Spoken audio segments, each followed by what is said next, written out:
Bonjour à tous. Faute de pouvoir vous accueillir physiquement à la bibliothèque cette année pour la clôture de la rentrée littéraire indraise, nous sommes heureuses, Carole, Samuel et moi, de vous présenter le palmarès de cette deuxième édition en vidéo.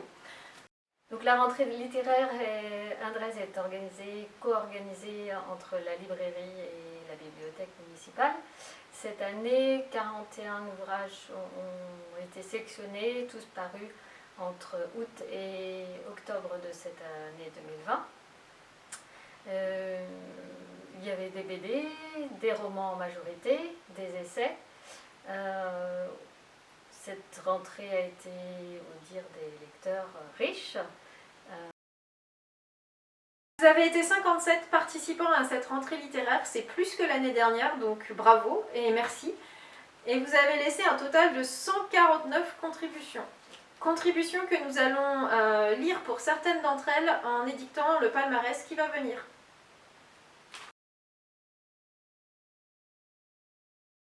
La laveuse de mort de Sarah Omar. Magnifique livre qui retrace la vie de cette famille au Kurdistan, la vie extrêmement dure et violente que mènent les femmes. Leur place dans les familles nous montre à quel point il est horrible de naître femme dans certains pays et certaines cultures. Réaliste, cru et très touchant à la fois. Néanmoins, il faut avoir le cœur accroché car la violence de la vie de ces femmes est exposée tout au long du livre. On m'a dit, quand on commence ce livre, difficile de le lâcher. C'est vrai, il y a comme une urgence à connaître le destin de cette famille qui vit au sein d'une société archaïque. Ce livre est édifiant et me hante encore. Viennent ensuite à égalité American Dirt et Betty. Roman d'une grande intensité qui nous ouvre les yeux sur le pouvoir et l'atrocité des cartels au Mexique. Sur ce que peut être le périple effroyable des migrants vers les États-Unis. Nous suivons l'incroyable voyage de ces personnages auxquels l'on s'attache immédiatement. L'écriture simple, limpide et très rythmée nous tient en haleine tout au long de la lecture. Bref, impossible de lâcher ce magnifique roman. On le referme en se posant une question. Dans quelle mesure est-ce une fiction ? Je ne le recommanderais pas à ceux qui ont besoin de légèreté et de s'évader.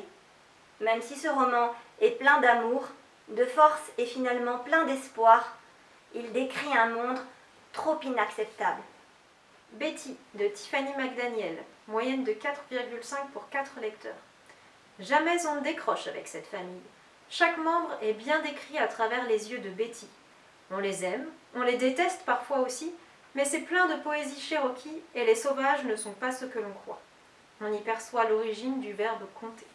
Chaviré de Lola Lafont. C'est un roman presque documentaire qui cerne bien les non-dits autour des proies que constituent les jeunes adolescentes dans un monde masculin sans scrupules. On y parle des préadolescentes, discrètement ravagées d'avoir dit oui parce qu'elles ne savaient pas encore dire non. Style simple, montage pertinent des différentes facettes du personnage principal, décrites par ceux qui l'ont fréquenté et qui donnent à voir les ravages d'une vie déchirée entre le désir de réussite, la honte et la culpabilité d'avoir laissé faire, et à la recherche d'un pardon avant tout à soi-même. Mais le titre est légèrement esthétique, plus qu'en lien réel avec le contenu. Roman rythmé, construit à la manière d'un puzzle, dans lequel les thèmes de la pédophilie, du consentement et de l'emprise sont abordés avec une grande pudeur. Rachel et les siens de Metin Arditi, avec une moyenne de 4,2 pour 5 lecteurs. De très beaux portraits, très touchants, d'hommes, de femmes, d'enfants, forts, faibles, courageux ou non, résilients, blessés par la vie, humains. Cultiver la solidarité et la tolérance, voilà le message important de ce livre. Parcours d'une vie, d'une famille, d'un peuple, à travers le XXe siècle, parallèle à l'histoire torturée des pays, Palestine, Israël, Turquie. Chaque chapitre est un événement situé dans le temps et le lieu. Chaque événement fait l'objet d'un scénario théâtral écrit par Rachel et qui lui donne une dimension universelle. On ne peut que penser au 4e mur de Chalandon. Ce qu'il faut de nuit de Laurent Petit-Mangin. Premier roman. Une belle histoire d'homme où il n'est pas facile de trouver sa place de parler. Roman d'une grande sensibilité, subtil et pour ma part, coup de cœur de cette rentrée.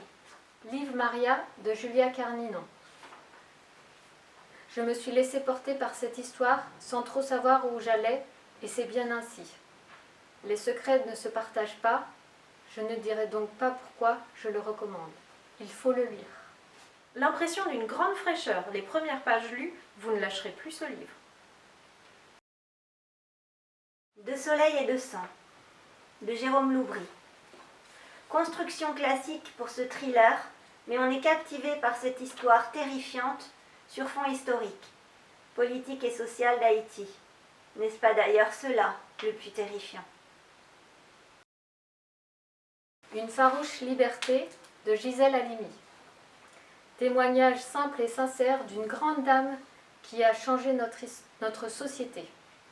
À déconseiller par contre si on connaît la vie de Gisèle Halimi. C'est le portrait incroyable et passionnant d'une féministe combattante avec des valeurs de justice sociale et républicaine chevillées au corps. Très beau dessin, pur, simple, jolie couleur, belle histoire, simple et sans fioriture. Info de la fin du livre très intéressante pour mieux connaître la période historique évoquée. Tomahawk de Patrick Prumy.